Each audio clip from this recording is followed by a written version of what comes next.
Alhamdulillah, nahmaduhu wa nasta'inuhu wa nasta'dihi wa nastaghfiruhu wa nu'minu bihi jalla wa la akfuruhu wa ashhadu an la ilaha illallah wa ashhadu anna Muhammadan abduhu wa rasuluhu. As-salahu bil huda wa dinil haqq liyadhhiruhu ala ad-din kullihi walau karihal mushrikun. All praise belongs to Allah. We praise Him. We seek His help, His assistance, and His guidance. We believe in Him and do not disbelieve in Him. I bear witness that there is no God but Allah, and Muhammad sallallahu alayhi wa sallam is a servant and messenger. Allah sent him, that is Muhammad, with Deen al-Haq, the religion, the way, the methodology of truth. This way of life known as Islam will rise to its proper position in this world, whether the mushriks like it or not.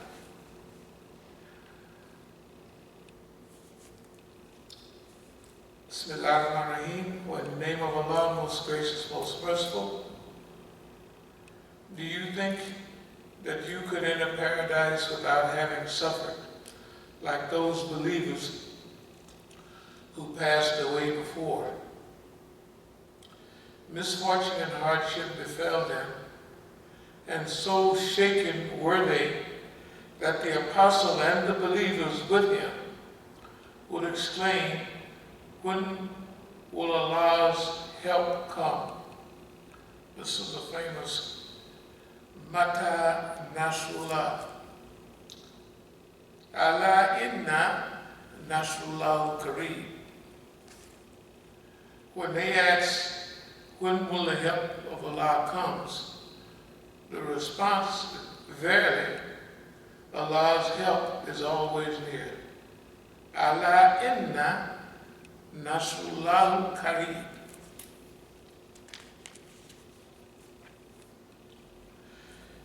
Fighting is ordained or prescribed for you, even though it be hateful to you. But it may be well, or it may well be, that you hate a thing that while it is good for you, and that it may be well that you love a thing while it is bad for you. And Allah knows whereas you do, whereas you know not. I just want to start with those because it lets us know that every generation has a special fight, a special struggle. And there were times when the believers were so shaken that they would call out, "When will come the help of Allah?" But because of the exclamation being that we are believers, since we're believers, that Allah is our help, Allah is our protectors, when is Allah's help coming? And this is common in the human being because sometimes people have a tendency to wonder about things. They may lose a son or a daughter or have a period of a bad streak in life. And they might want to blame it on Allah. You know, I've been praying 5 times a day, I've been giving zakat, or I've been going for Hajj, I've been doing all of this, and I'm having all of these troubles. I'm having all of these problems. Why isn't life better for me? Why don't I get the best of this world and the next world? This is human. It's not just Muslims, Christians, all kind of people that have a specific belief can fall into that trap sometime. Why is God not helping us? Ala inna Nasrullahu Kareem. Allah's help is near. They don't always know that. Then it continues with, fighting is prescribed for you. Struggle is prescribed for people. And it may be that you dislike struggling, although it's good for you, right? And you like ease and comfort, although it may not be good for you. And you have to study your religious foundational work and what have you. And you have to come to conclusions. This is good for me to struggle, right? This is good for me to sacrifice. And Allah will reward me and bless me according to His will. He knows best about all of this. I want to talk a little bit today about, I was going to deal with some of our family issues, and I was going to deal with some of that, but something has been happening, and we believe that we have to consciously remind people. If you all remember, maybe last month, maybe even a month and a half or so, almost 2 months ago, we would go down to some of the demonstrations. In those demonstrations, we would talk about certain subjects like teach-ins. And we were trying to explain to them that in order to have a proper program, in order to have a proper demonstration, and what have you, first of all, you have to know why you're there. Why are we here? Right? Okay. Then the people that you're demonstrating against, they have to know why you're there. The other thing is, what obstacles will we come in contact with? What challenges will we face? What things is it in the environment that we have to face and overcome, right? Or neutralize. And then there's the case of not only knowing where you're going, but how are you going to get there? You know, how are you going to get there? And that's up for discussion, because those are things that, like, you have to discuss.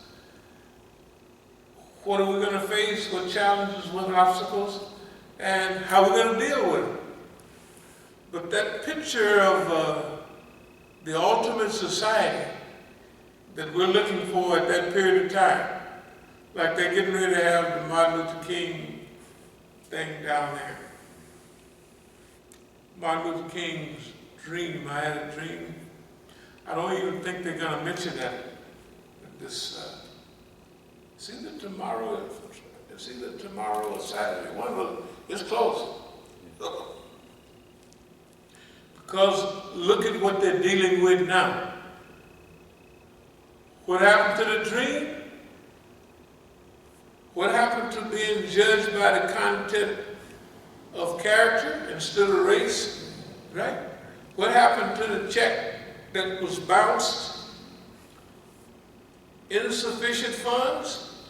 What happened to all that? Well, it has bounced over. That is a rubber check. That check been bouncing over and over again. And it's been bouncing throughout history. One of the ball players said the other day, and he said it well. He said, I love America, but America don't love me. And the last few days I've been watching about soldiers in Australia in World War II. And they were,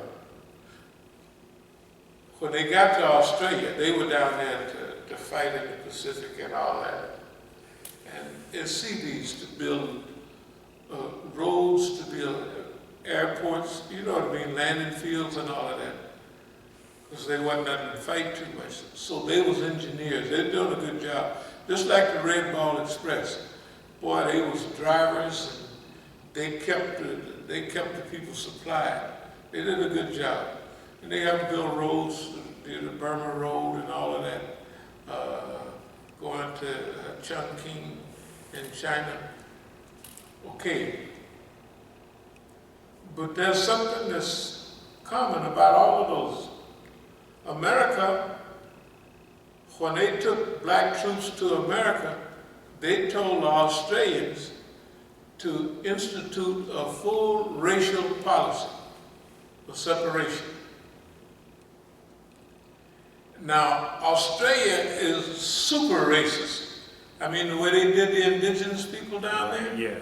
But for American Negroes, they was just open arms. When there would be an argument between, it is crazy, between Americans, see the MPs, and the white troops was telling them, you guys can't fraternize with these people. And then the Negro, them Australian women, liked Negroes, and they couldn't go, they just like Negroes. And Australian troops seemed to like blacks. And so it was a strange situation. But they fought for America, but America didn't fight for them. That's why when you understand what the Tuskegee Airmen went through, they had the best record of protecting bombers in World War II. They really did. Some said they didn't lose any bombers, that is to attacks, not they lost one to one. If that's true, or anywhere close to it, it's unbelievable. That means them white boys, when they was going on a bombing raid, they said, them niggas haven't lost nobody. I want them niggas to take me to Berlin and back. I don't care if they're red or orange, the planes got red wings and blue, I don't care what they got. Right? Because I want to get back home. Now remember, up until that time, they was losing 45% of their planes and 40%. Yeah. Some even said 60, I don't believe 60, but 62%. Whatever it was, they was knocking them out of the sky. When the Negroes got with them, they hooked them up, but still, the military, they just gave them awards 50 years ago. I mean, not 50 years ago, when Clinton was president. Yeah. Yep. It's pitiful. That's pitiful. Okay, so this is the point. I want to relate some of the things that are going on now. And I don't want anybody to be shocked. But if you remember, if you don't remember, this thing remembers that I said a long time ago, and I said it several times, that boss man, that we're going to put a little, not voodoo, nothing like that. We're not going to root the white man, but we're going to put a little bad luck on boss man. I don't know if anybody remember, but you just watch back then. Bad luck. That means we're going to root the system. We're going to have bad luck on the system. And then in recent years, we said that we're going to pray for buffoonery, clownery. We're going to ask Allah to make a fool out of these people. Right? And so I just have the top 10 list here. And I want to mention a few things.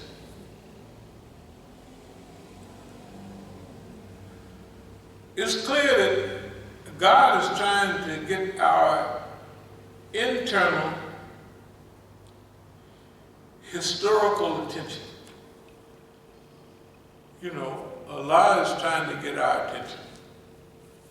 Now, Allah don't beat people over the head. Well, sometimes He do, but I mean, you're not forced. The Bani Israel was not forced to love Moses. But after he brought them across the sea, that kind of gave them a little, well, okay. But they didn't even hold on then.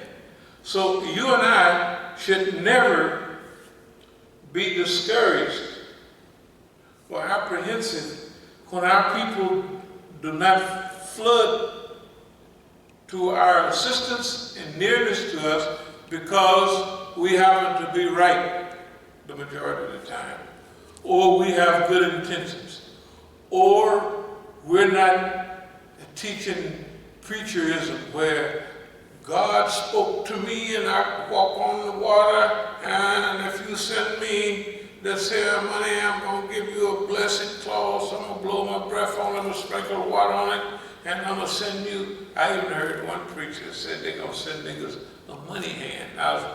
You should, boy, when I used to drive, like they having those hurricanes right now down in Louisiana. Well, that was the last bastion, it's still down there a little bit, of old-time Negro buffoonery. And I listened to this preacher. I used to love, I turned the preachers on Sunday night after the program, I'm driving. And this preacher said, I'm going to send you, you send me so much money, $20 I believe, I'm going to send you not a prayer cloth, but a money hand. In fact, this was from the prophetess. This was a woman. I'm going to send you a money hand. It'll help you smell money. It'll help you find money. It'll help you grab hold to money and keep money.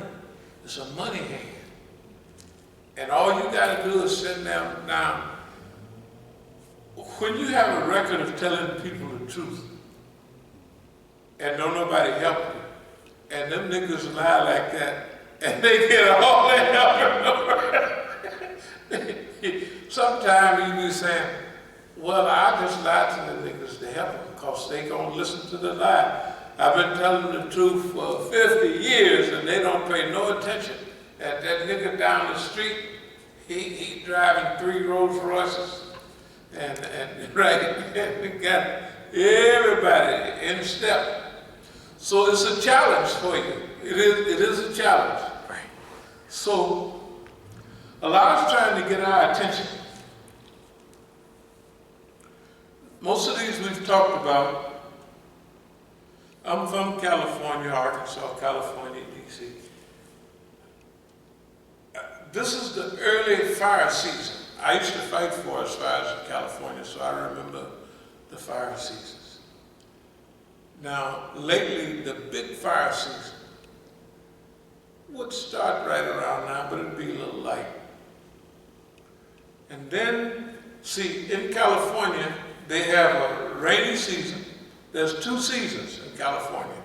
It's not like here, 4 seasons. Yeah. There they have 2 seasons. You have the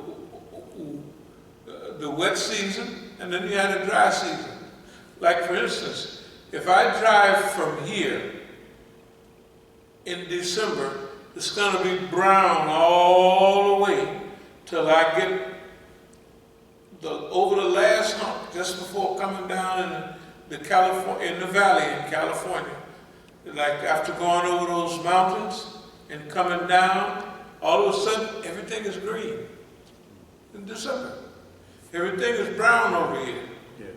So that's the wet season. That's why they grow crops so well in California. Right. And they can grow more than one season. Anyway, so California has those seasons. Now what happened is, in the winter you don't have no forest fires because it's raining and everything is wet. All right. And you don't have a fire season around here because it's green every now and then. A few years back, it was 34 days during this month in August when they didn't have no rain. 34 days. That means all this green, like see how green it is now? This has been an extra rainy season. It's rain, and this is August. Yeah. Okay, it should be slowing down, but it ain't slowing down. It's picked up, so it's rain. Then the rain coming down from Dixie gonna be up here today, tomorrow, I guess. But anyway, so during that year they had a little light fire season because all of this greenery dried up and it got dry enough to catch on fire. Somebody throw a cigarette out the window, stuff started burning like California, but not bad. It was only 34 days. And that was a long time for here. But now it don't even seem like it's going for a week or two. The point is this, they have a wet season there, they have a dry season. It stops raining maybe around May and no later than June. So the fire season technically starts in California. All the spring is nice, March, April, even May. But by June and July, it starts drying up. So by August, it's starting to burn. But the peak of the fire season in the last few years would be October and November. I mean, just remember the news. The point is this, California is burning up. And it's been burning up every year. A few years ago, they had a 10-year run for a dry season. And they could tell from them old trees, you know, because they got rings around them, they say there haven't been no drought like this for 1,000 years or something like that. That long a drought. All the reservoirs were empty. So it picked up a little bit the last few years. They had a couple of good rainy seasons. Filled the reservoirs back up. But in the last few years, they have been burning down whole towns. 2-3 years ago, it was Santa Rosa. And they burned through there, because see, California, the people build houses sometimes in the woods, like cabins in the woods. Yeah. And they build whole, you may drive down the road and there's a house right in the middle of all of them trees. And the neighborhoods are sometimes cut out of the woods. So if them fires start rushing through, you can spray that water on the roof all you want, but when that fire heat up, first of all, the sun's gonna dry the roofs up. And then last week, they've been up to